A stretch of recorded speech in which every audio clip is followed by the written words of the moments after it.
What is thermal energy and heat? Question number 1. What is thermal energy? Answer. The total energy possessed by all the moving molecules of a substance is called thermal energy. Question number 2. What does temperature of a substance indicate? Answer. Temperature indicates the level of thermal energy and does not tell how much energy is present in the substance. Question number 3. Define heat. Answer. Heat is the thermal energy that flows.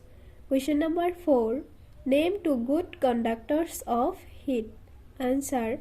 Copper and nickel are good conductors of heat. Question number 5. What are fluids? Answer. Fluids are substances that flow, for example, water and air. Question number 6. What is the lower point of an ordinary laboratory thermometer? 0 degree is the lowest point of an ordinary laboratory thermometer. Question number 1.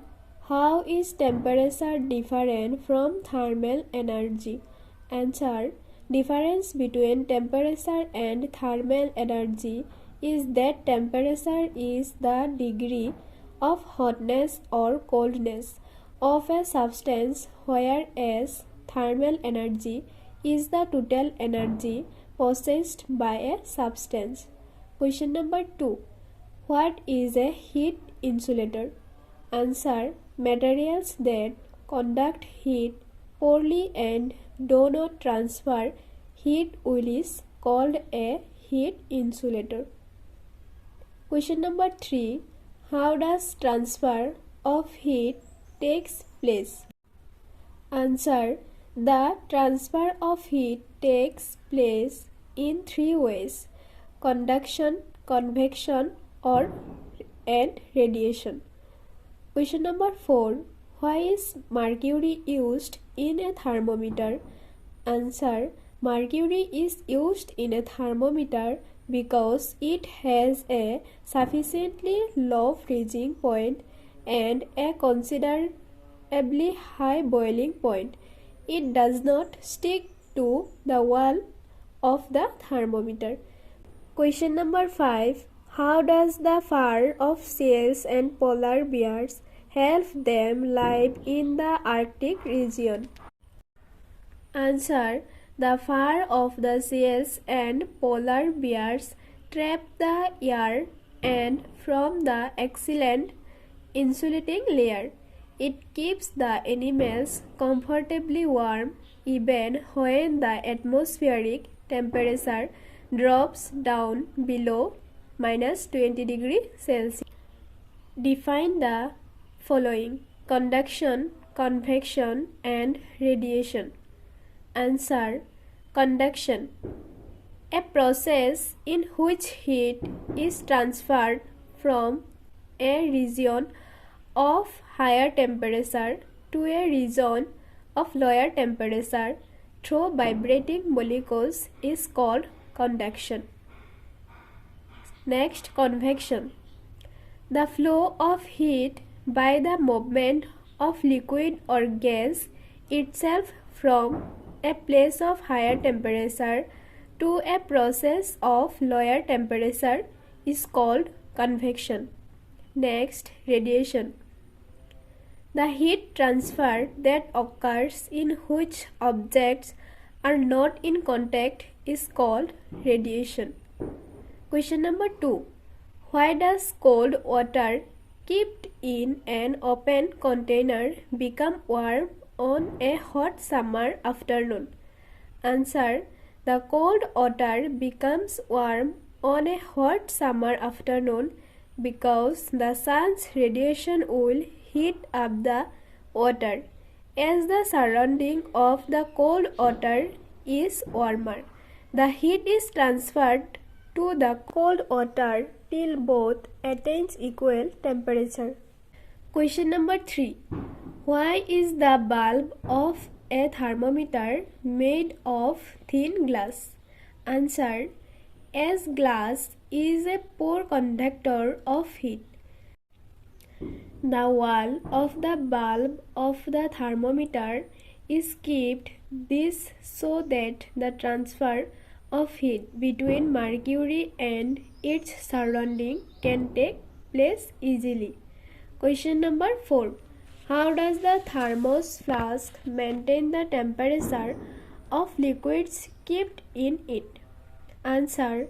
Thermos flask is a device that keeps liquids hot or cold for many hours.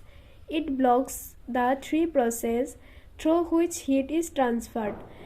Example: conduction, convection, and radiation.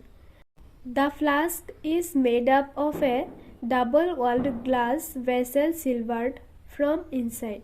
There is a vacuum between the two walls of the glass vessels.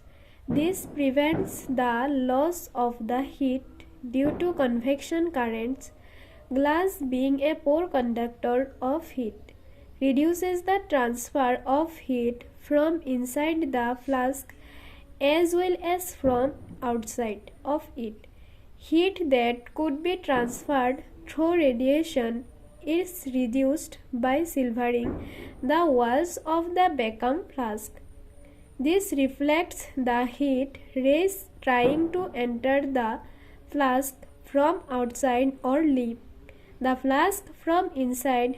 Thus, a thermos flask keeps the cold contents cold and hot contents hot, as it eliminates any heat transfer to or from the contents. Question number 5. How do woolen garments keep us warm? Woolen fabric curls and forms air pockets. The air trapped by a woolen garment is made warm by the heat from the body. This keeps the body warm. Moreover, wool is a poor conductor of heat. It does not let the warmth of the body to escape and also prevents cold air from reaching the body. This is how woolen garments keep the body warm. Question number 6. How do convection currents give rise to breeze in the coastal region? Answer. During the day, the land heats up faster than the sea. So the air above the land becomes warmer and rises upwards, and in its place colder air from above the sea rushes towards the land, resulting in a sea breeze. At night, the land cools faster, so the air above the sea is warmer than the air over the land.